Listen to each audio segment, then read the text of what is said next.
आज है 5 सितंबर और हम शुरू करते हैं आज के करंट अफेयर्स। आज है 5 सितंबर, जिसको भारत में टीचर्स डे के रूप में मनाया जाता है। भारत के जो दूसरे राष्ट्रपति थे डॉक्टर सर्वपल्ली राधाकृष्णन जी, उन्हीं के जन्म दिवस को हम शिक्षक दिवस के रूप में मनाते हैं। वैसे इंटरनेशनल टीचर्स डे जो होता है वो 5 अक्टूबर को पड़ता है, ठीक है। और उसके बाद है ईस्टर्न चालुक्य डायनेस्टी, इसका जिक्र आया था, ठीक है। एक शहर था राजा महेंद्र वर्मन, गोदावरी नदी के तट पर, ठीक है। यहाँ ईस्टर्न चालुक्य का राज था और उसके एक राजा थे, राजा राजा नरेंद्र, ठीक है। इनका राज्य था 1022 से 1061 तक, ठीक है। एक हिस्टोरियन थे रल्लाबंदी सुब्बा राव, ठीक है। इन्होंने कुछ सिक्के जमा किए थे, मतलब ईस्टर्न चालुक्य डायनेस्टी से रिलेटेड कई साक्ष्य इन्होंने इकट्ठे किए थे। इन्होंने अपना एक प्राइवेट म्यूजियम बनाया था, ठीक है। उसमें 7 कॉइन्स भी थे, गोल्ड कॉइन्स थे 7। और उसमें जो सबसे बड़ा कॉइन था उसमें वराह की आकृति बनी थी। वराह मतलब बोर होता है जो जंगली सुअर, ठीक है। क्योंकि वो जो बोर होता है वो ईस्टर्न चालुक्य का ऑफिशियल सिंबल भी था, ठीक है। और उस सिक्के में जो पुरानी तेलुगु स्क्रिप्ट होती थी, मतलब पहले की, उस भाषा में कुछ लिखा भी था, ठीक है। उसके बाद कंटेम्प्ट ऑफ कोर्ट कई बार सुनने में आता है, ठीक है। तो इस पे कंटेम्प्ट ऑफ कोर्ट एक्ट बना था 1971। दो तरह के कंटेम्प्ट होते हैं, एक सिविल कंटेम्प्ट और एक क्रिमिनल कंटेम्प्ट, ठीक है। सिविल कंटेम्प्ट में मतलब कि जब कोई जजमेंट हुआ या डायरेक्शन डिक्री ऑर्डर कोर्ट ने पास किया है और उसको माना नहीं गया, ठीक है, जिसके लिए पास किया गया उसने माना नहीं, तो वो सिविल कंटेम्प्ट होता है।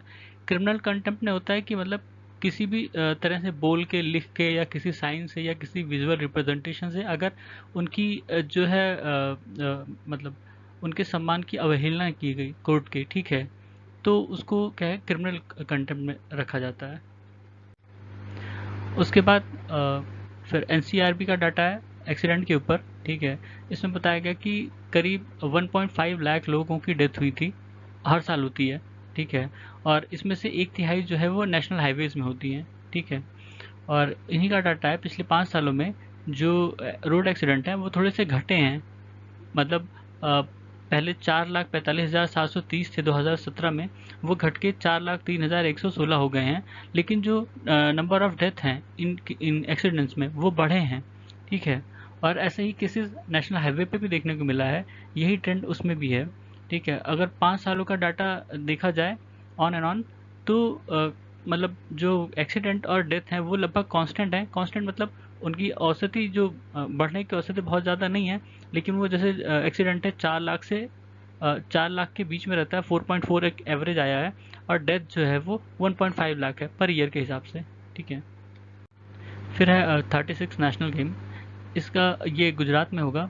इसका अभी मस्कट का इनाग्रेशन हुआ, जिसका नाम रखा गया सवज। सवज का मतलब होता है कब, लायंस कब, ठीक है। ये गुजराती भाषा में सवज कहते हैं शेर के बच्चे को।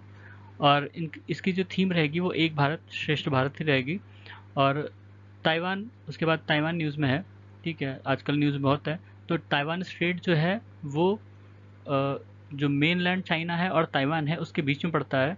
और ये ईस्ट चाइना सी और साउथ चाइना सी को कनेक्ट करता है, ठीक है। उसके बाद फिजी आइलैंड, ये मेलानेशिया में है, ओशनिया का पार्ट है, साउथ पैसिफिक ओशन में। इसकी कैपिटल है सुआ, ठीक है। फिर है इंडिया बांग्लादेश बायलैटरल रिलेशन के बारे में। इसमें बताया गया, आज आर्टिकल था, काफ़ी चीज़ें बताई गई, ठीक है।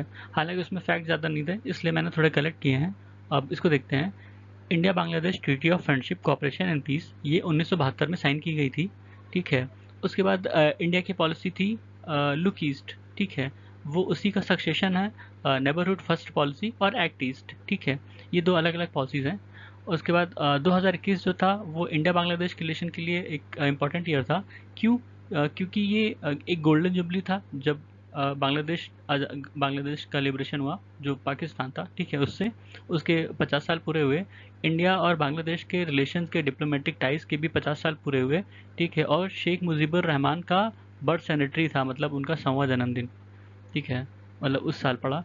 और उसके बाद जो ट्रेड है इंडिया और बांग्लादेश के बीच में, बांग्लादेश साउथ एशिया में इंडिया का सबसे बड़ा ट्रेड पार्टनर है, ऑब्वियस बात है। और अभी जैसे श्रीलंका की हालत ख़राब है, नेपाल इस हालत में नहीं, और पाकिस्तान से हमारे संबंध ख़राब है एकदम से, ठीक है।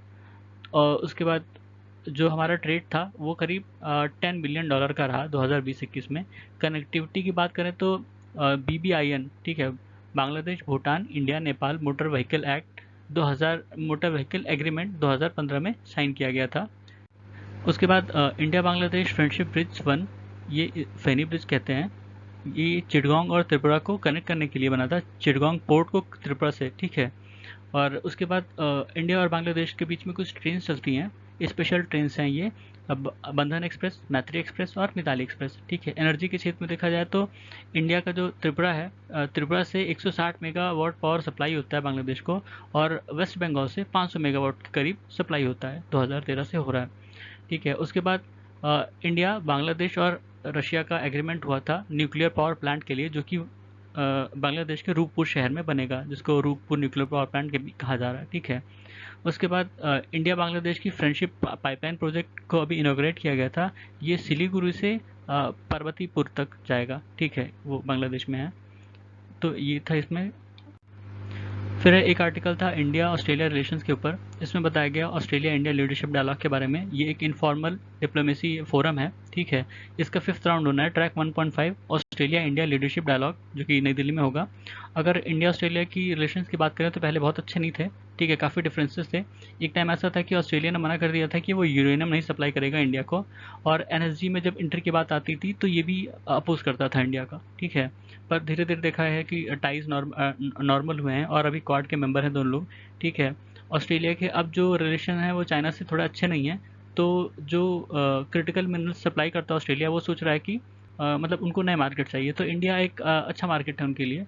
और उसके बाद जो ऑस्ट्रेलिया के यहाँ 21 मिनरल्स पाए जाते हैं, ठीक है, क्रिटिकल मिनरल, वो जो इंडिया की एक लिस्ट है 49 क्रिटिकल मिनरल्स की, उसमें से हैं वो, ठीक है।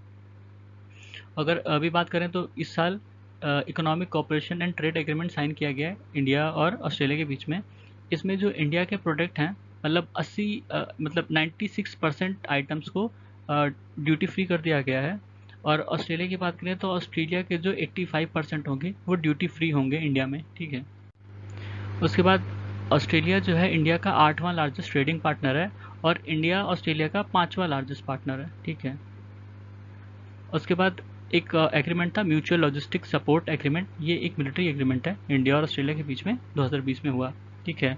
जैसे कि हम जानते हैं कि क्वाड में भी हैं साथ में, और मालाबार एक्सरसाइज में भी पार्टिसिपेट करते हैं, ठीक है। उसके बाद स्ट्रेटजिक डायलॉग जून 2020 में हुआ, ठीक है।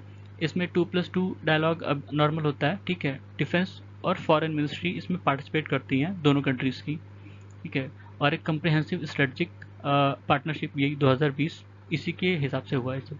उसके बाद एक और जगह हम मतलब ऑस्ट्रेलिया के साथ हैं 5 इंटरेस्टेड पार्टीज़, ये WTO के कॉन्टेक्स्ट में है, ठीक है। इसमें ये वो ग्रुप है जो मतलब शुरू में डेडलॉक था, उसको ओवरकम करने के लिए 5 देशों ने अपने समूह बनाए थे, उसमें USA, European union, Australia, Brazil और इंडिया थे, ठीक है। तो ये थे आज के करंट अफेयर्स। सुनने के लिए धन्यवाद।